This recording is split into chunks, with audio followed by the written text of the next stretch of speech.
Good morning, my friends. Today we're going to talk about how to fix a low flushing toilet. So if you have a toilet that has very low flushing power, I'm going to show you how to fix it.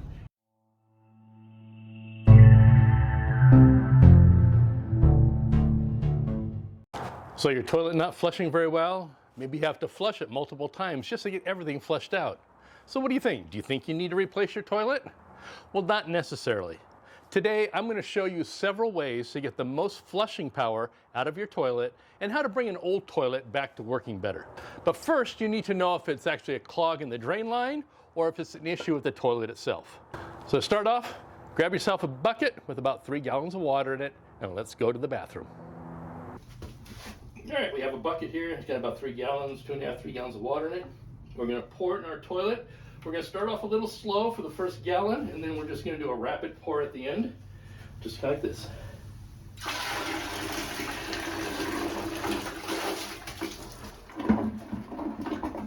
As you can see, the water flushed out. That's what you're checking for, to see if the water actually goes out or if it just builds up in the bowl. If it backs up in the bowl, that means there's an obstruction in your drain line, and that's probably what your problem is. But this flushed out, which means there's no blockage in your drain line. So now your problem, it's in your toilet. If the water from the bucket didn't drain out and it backed up in the bowl, then there's an obstruction in the drain line, which you may be able to clear with a plunger, maybe a toilet auger, or if those things don't work, then you might have to call in a plumber. But today, I'm going to concentrate on issues with the toilet itself and not with a drain line clog.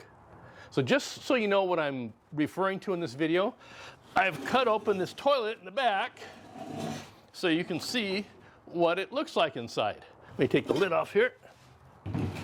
Now, a toilet is a very simple item. Water comes in and water goes out. And to regulate how much and when are these guts. The first is the fill valve. This here is the fill valve. Your water comes into the toilet here at the bottom of the tank where it connects to the bottom of the fill valve. Now the fill valve is what turns the water on and off into your tank.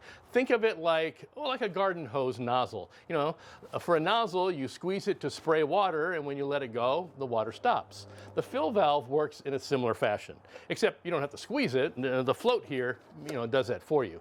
The old ball cock style had a float on the end of an arm, and when the water raised, the float would come up and it would shut off the water when it got to a certain level.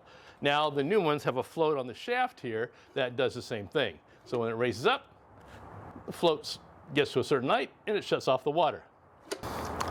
When you flush a toilet and the water drops in the tank, the float drops and lets water refill the tank. As the water level rises, the float goes up till it reaches a point where it shuts off the water. If it didn't shut off the water would just keep running and running. So the fill valve has a specific height it needs to be set. If you need to change out your fill valve, check out the link above where I show you how to do that. Next is the flush valve and flapper. The fill valve regulates the water coming into the tank. And this item here, which is a flush valve, regulates the water that leaves the tank or flushes out. The flush valve has this tube rising up called the overflow pipe. And it has this little flapper thingy on it it's called a flapper. In the event the fill valve doesn't shut off the water coming into the tank, this overflow tube allows water to safely spill over the top of it and go safely down into the bowl of the tank, instead of, over the top of the toilet onto your floor. This is also where the water goes that refills your bowl after you flush. The water goes down here and it goes into your bowl and fills up the water in your bowl. There are some alternative types of flush valves. Now Manfield makes one like this. So instead of having a flapper, this cone thing raises up, the water rushes out, and then it closes to refill the tank. There's also some canister styles. Today I'm going to deal with the flapper type. Maybe in the future we'll kind of do a rundown on all the different kinds of flush valves. But today we're going to deal with the one with the flapper on it.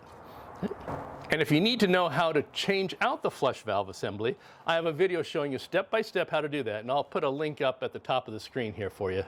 Now the flapper thing here is what closes off the flush valve and keeps the water in the tank until you push down on the handle and the handle raises the flapper. And that brings us to the flush lever. This is the flush lever, okay? This bar here. You have your handle on the outside and connected to this lever on the inside. And when you push down on the handle, the lever rises, which is attached to the flapper, and it raises the flapper, and it flushes the water out. Now the flapper is attached to the flush handle by either a beaded chain or a link chain. Some of them have a plastic or rubber strap, but the link and beaded are the most common. So now that you know the different parts and what they do, how do you get your toilet to flush better? Now I always like to start off with the simplest method first, and in this case, that's water level.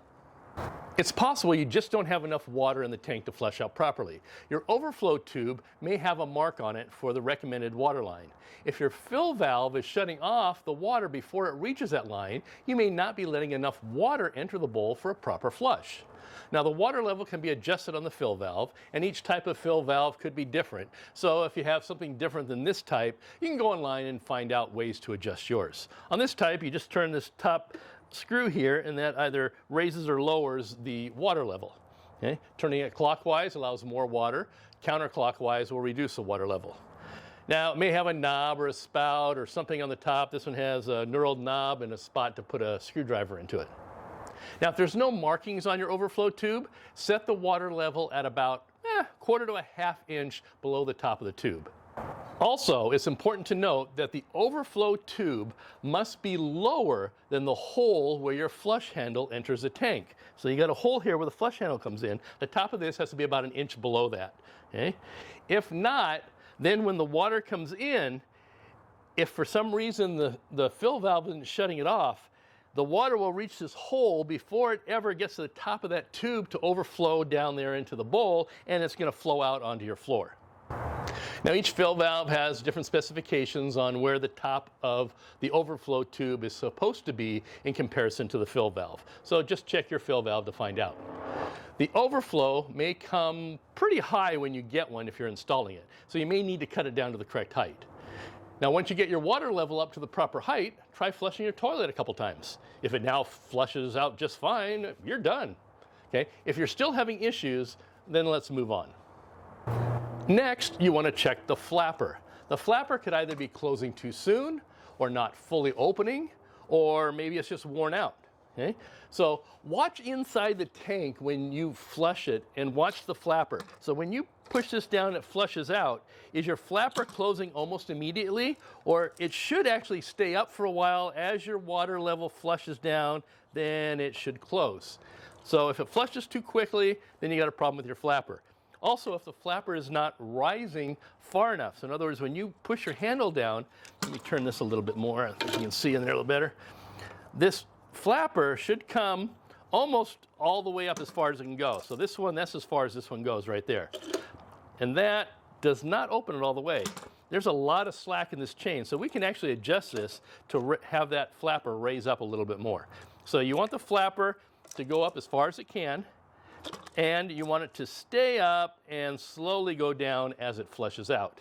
If it's not doing that, then you might need to adjust the flapper if it's the adjustable type, or you might need to replace it because they wear out. And in the bottom of the flapper, there's usually a cone, and water or air gets in there, and that's what helps keep it up and makes it fall down as the water level goes down, and they wear out. So you just might have to replace the flapper. So in regarding the flapper, it could be a worn out flapper or one that's not properly adjusted, or maybe it just has the wrong flapper installed for your toilet. Now, one thing you can do to test if your flapper is or is not allowing enough water to exit the tank to flush out your toilet is to hold down the handle. So when you flush, don't just push the handle and let it go, hold it down. If the toilet ends up flushing out, so it works fine, in other words. So in other words, as you're holding this down, if your toilet flushes out, then you know it's just not getting enough water into the tank. Okay? So you just need to increase the water. And you can do that by either changing out the flapper, adjusting the chain, or you might have a fill valve in there that the overflow tube is cut too short and it's not allowing enough water in the tank to flush out. So those things are ones you can do. So if you need to change out your flush valve, click the link at the top of the screen. I'll show you how to do that. Also, if you just need to change your flapper, yeah, I got a video for that too. There's a link for it. So if the water level's fine, the flapper's working fine, you know all that's good, it brings me to our last option. And this is usually the most common issue. But before I get into that, if you like what I'm putting out there so far, go ahead and flush out that thumbs up like button down below and let me know. And if you want to see more home repair videos from me, tap that subscribe button while you're down there. All right, back to our regularly scheduled show. Like I mentioned, the following two items are the most common reason for low flushing power. Those are clogged rim jets and or a clogged siphon jet. Both of these items reduce how fast the water enters the bowl. You can have 10 gallons enter the bowl, but if the water is coming in too slow, it doesn't matter how much water you put in there, it still won't flush out. Okay? So the flush valve is going to regulate how much water actually goes out. Okay? The siphon jet and the rim jets are going to determine how fast that water actually gets into the bowl. So you need a combination of both. You need enough water leaving the tank, and you need it to get into the bowl fast enough to flush everything out. So here's your bowl. And if you look in your bowl down at the bottom, in the front, this is the siphon jet. It's a large hole at the front of the bowl near the bottom. This is what helps push the waste into the drain. Your drain is back here. So it helps push your waste into the drain and out of the toilet. Now, not all toilets have a siphon jet, so if you don't have one, don't freak out. But these are notorious for getting clogged because, well, it's located down where all the stuff is. And by stuff, yes, I mean poop. Oh my God, did he just say poop? To clean out the siphon jet, put on a pair of gloves because, yeah, I said it, that's down where all the poop is at. Okay? And just get your finger down in there and, start cleaning it out. Okay? Now, it may get some lime and calcium deposits in there, so maybe take a little piece of wire. There you go, you can see that, a little piece of wire, just like from a coat hanger, and just get it down in there and dig around that hole. Just kind of clean everything out is what you want to do. Okay? So clean that out good. If you feel any hard deposits like calcium or lime in there, go ahead and scrape those out. And then just go ahead and flush your toilet and try to clean out what you got in there. All right, now that once you've kind of physically gone down there and kind of cleaned out that siphon jet, we want to do one other step. First of all, turn off the water of your toilet and then just flush it out. When you flush it out, hold the handle down because you want to get all the water out that you can, as much as you can. So hold it down until no more water gets out. And then also there's going to be water in the bowl. You want to try to get that low also. And the way to get that low is you can use a wet vac or sponges and soak it up.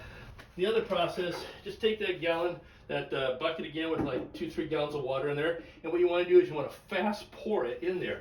And what that's going to do is it's going to force it out through the trap without leaving any water in the bowl. So watch.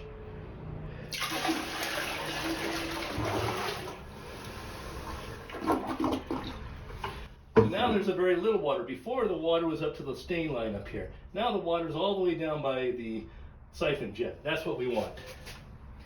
All right, once you got the water level down there, take some CLR. Take about a quart bottle, and you're just gonna pour it in your bowl. What you wanna do is you wanna get some CLR in there to go up inside that siphon jet. So, as long as the water is above this hole in the siphon jet, water's getting down up in there, okay? Now we're gonna let that soak for about an hour or so while we work on the rim jets. To work on the rim jets, you need to get where the rim jets are under here. You need to get nice and dry. So get some paper towels or rag or whatever, and you wanna wipe out underneath the rim, all the way around. You want it nice and dry, okay?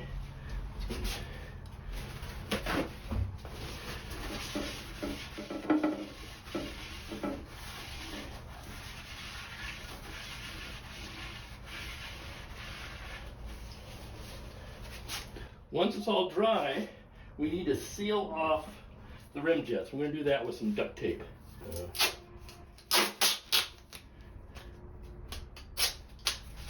Take some duct tape, and you want to tape it up underneath the rim because you want to cover up all those rim jets. Okay? So just do it in small strips. And the trick is to cover all the rim jets all the way around, okay? So if you don't cover them, this is not going to work. Okay.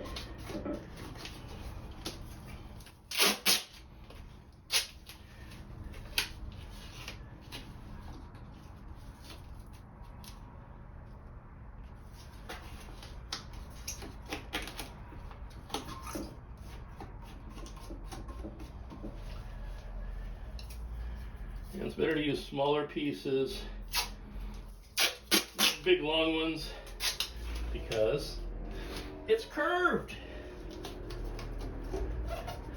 Get all that in there.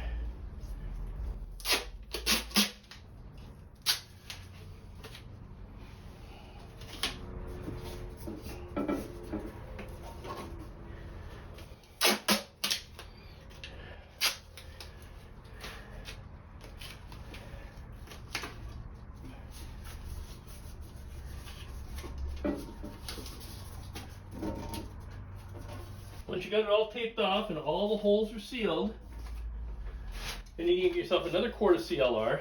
You're probably going to need yourself a funnel this time because you need to put it in the overflow tube. Okay? Because you want to make sure it all goes down the overflow tube and down the tank. And then take your CLR and just pour it down that overflow pipe. Okay? So just use the whole quart. What that's going to do is it's going to fill up your raceway around here. And the CLR will be able to sit in there and help dissolve any calcium line deposits, any solids that are in there. You gotta pour. There you go. Just pour the whole quart down the overflow tube.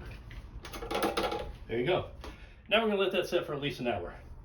The longer you can let it set, the better, because depending on how much calcium and lime deposits are in there, you want that CLR to break them up and free them up. You want to leave it overnight, all the better. But yeah, wait at least an hour. All right, we've waited an hour. We're going to go ahead and remove all the tape now. Get the tape off.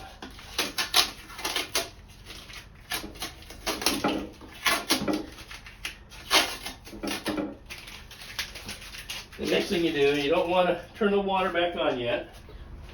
Once you have all the tape off, get that little piece of wire you had before that you used to clean out the siphon jet, and you're going to go up in there and all the little rim jets, just put the wire up in each one of the holes.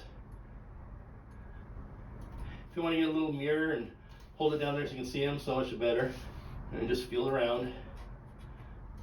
And what you want to do is just go to all the holes and just kind of clean them out. And it's a little tedious, I know. There's a lot of holes all the way around, but this is a necessary thing. Okay?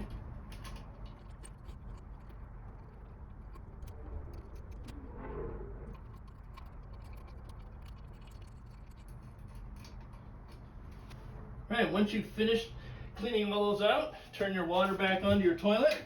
And then what you want to do is you want to go ahead and flush your toilet.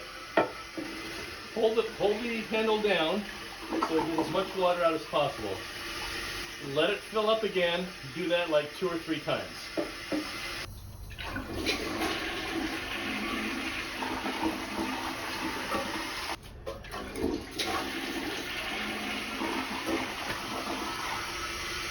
At this point in time, you should have a nice cleaned out toilet. You've already checked the water level. You've checked the flapper and changed it if necessary. You've cleaned out the siphon jet. You cleaned out all the rim jets. Now it's clean, it should be working. So you throw something in there. This time we're not going to hold it. It flushes out just fine. That's exactly what we want it to do. So those rim jets, you know, they get clogged after years of use, especially in areas that have levels of high hard water, particularly if you don't have a water softener.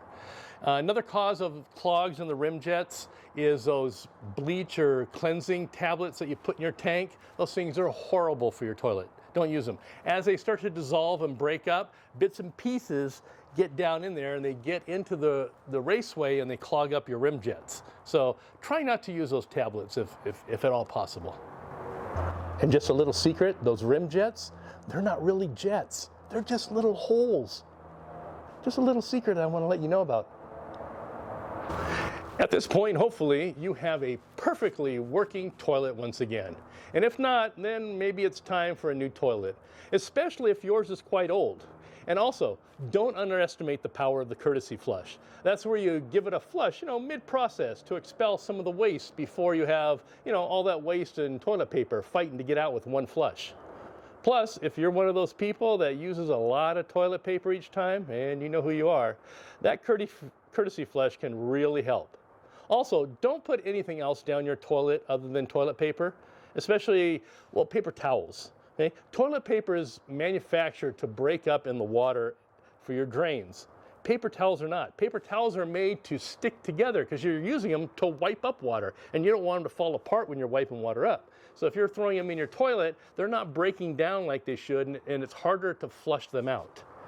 And I'm sure you've heard this before, but do not flush those baby wipes or sanitizing wipes down your toilet. Even the ones that say septic safe or drain safe or something to that effect. They're not. Do not flush those down your toilet.